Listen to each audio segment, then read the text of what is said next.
Silence dans la salle. L'audience est ouverte. Mesdames et Messieurs du Conseil, nous examinons cet après-midi le dossier opposant la doctoresse Mélissa Reynaud à la clinique Martin.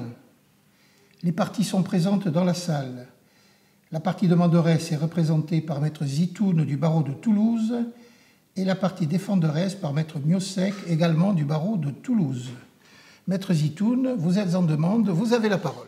Monsieur le Président, Mesdames, Messieurs du Conseil, le docteur Reynaud est autant diplômé que le docteur Martin et son expérience n'est plus à prouver puisqu'il a la même ancienneté dans son travail, mais simplement assurée dans une autre clinique.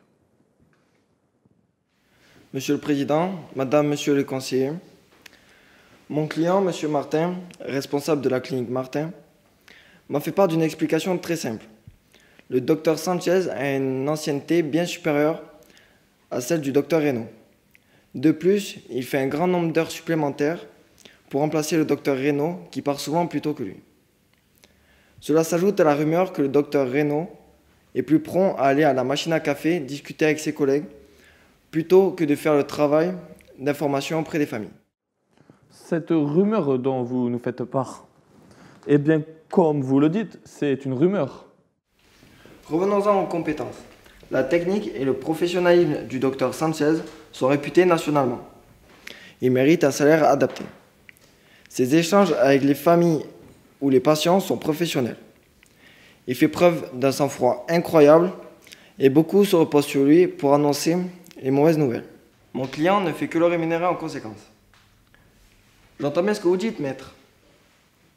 Mais en quoi cette façon de procéder sera-t-elle meilleure que celle du docteur Reynaud?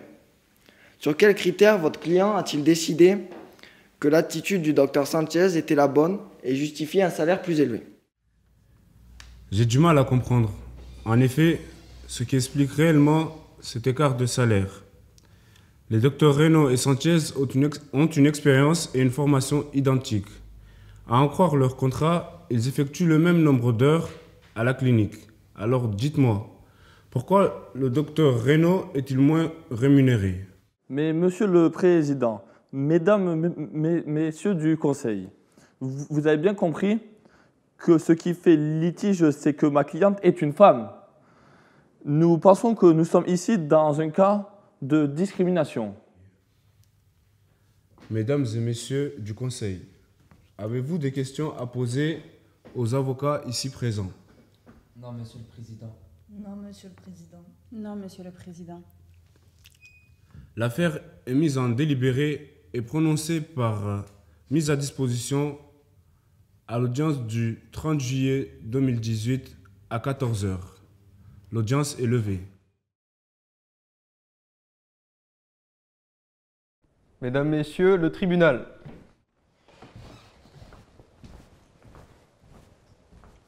Vous pouvez vous asseoir. Affaire 289G qui oppose M. Dubois contre Mme Dubois. Vous avez la parole, Maître Zitoun.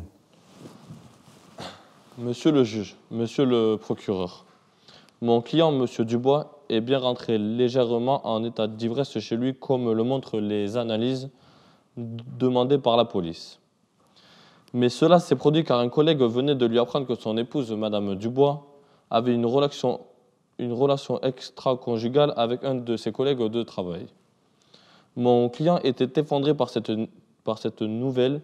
Il a alors noyé son chagrin dans l'alcool. Comme il est rentré tard, sa femme s'est énervée et l'a accusé, entre autres choses, de ne pas avoir rangé la maison depuis une semaine. C'est là que la situation a dégénéré. Madame Dubois a commencé à porter des coups à mon client qui s'est défendu. D'ailleurs, Monsieur Dubois a une incapacité de travail temporaire d'une semaine et est actuellement hospitalisé. Vous avez la parole, Maître Diallo. Monsieur le juge, Monsieur le procureur, nous n'avons pas la même version, maître. Madame Dubois était très marquée suite à cette bagarre et il semblerait que ce ne soit pas une première. Pour preuve, les photos prises par le médecin légiste montrant des marques sur les bras de Madame Dubois. Monsieur Dubois semble être coutumier du fait que ma cliente a dû faire des radios et être hospitalisée à plusieurs reprises. Merci. Vous avez la parole, maître Zitoun. Nous avons la preuve que Madame Dubois semble être plus que proche des collègues de mon client. Nous avons un témoin qui va nous dire ce qu'il a vu à la dernière soirée d'entreprise. Puis-je le faire rentrer, monsieur le juge? Oui, faites, maître. Je vous remercie. J'appelle à la barre Madame Lecomte. Veuillez décliner votre identité, madame. Je suis Cécile Lecomte et je travaille à l'entreprise FFF avec monsieur Dubois. J'ai vu Madame Dubois partir avec l'un de nos collègues, monsieur Maltese, lors de la soirée de fin d'année organisée par l'entreprise. Après avoir flirté tout le début de soirée, Madame Dubois est partie main dans la main avec monsieur Maltese. Madame Dubois est revenue une demi-heure plus tard discrètement. J'ai aussitôt prévenu monsieur Dubois. Les avez-vous vu faire quoi que ce soit qui indique sans aucun doute qu'ils étaient bien amants? Non, pas vraiment.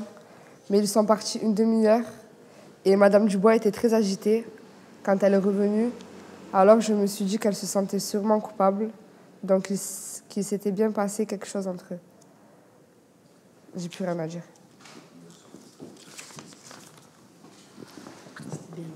Vous avez la parole, maître Diallo. Monsieur le juge, que ma cliente ait ou non eu un amant n'excuse en rien les violences dont elle a été victime. Mais en l'occurrence, monsieur Lecomte a tort. Monsieur Maltese n'est pas l'amant de ma cliente, il est bénévole dans une association qui accompagne les femmes victimes des violences. Ma cliente avait décidé de se séparer de monsieur Dubois et de quitter le domicile. Si elle s'est entretenue avec monsieur Maltese ce soir-là, c'est parce que monsieur Maltese l'accompagne depuis le mois de février pour trouver une solution, pour la mettre à l'abri de son mari et des violences qui lui fait subir régulièrement. Je le répète, je souhaite faire témoigner monsieur Maltese. J'appelle à la barre monsieur Maltese. Je m'appelle Bruno Maltese. Je travaille dans l'entreprise FFF. J'ai rencontré Madame Dubois à l'association où je suis bénévole. Elle y est venue pour la première fois le 23 février 2017. Et nous avons continué à la rencontrer régulièrement tout au long de l'année. Elle subissait régulièrement des violences physiques et psychologiques. Et je l'ai aidée à faire des démarches pour trouver un hébergement afin qu'elle puisse quitter son domicile. C'est tout ce que j'ai à dire. Vous avez la parole, maître Diallo. Quand ma cliente est rentrée chez elle ce fameux soir, elle s'apprêtait à partir. Lorsque monsieur Dubois est rentré, il était ivre et il était fou de rage à cause de sa prétendue liaison avec monsieur Maltese. Ma cliente a eu peur, elle ne savait pas jusqu'où elle pourrait aller dans sa colère. Elle a alors bel et bien frappé, mais monsieur le juge, il s'agit là d'un cas de légitime défense. Je vous remercie. Madame Dubois, vous avez la parole en dernière. Bonjour, monsieur le juge. Je n'ai qu'une seule chose à ajouter, c'est que c'était juste de la légitime défense.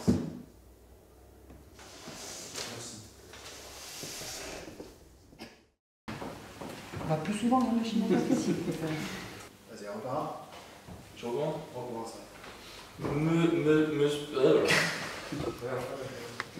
Monsieur.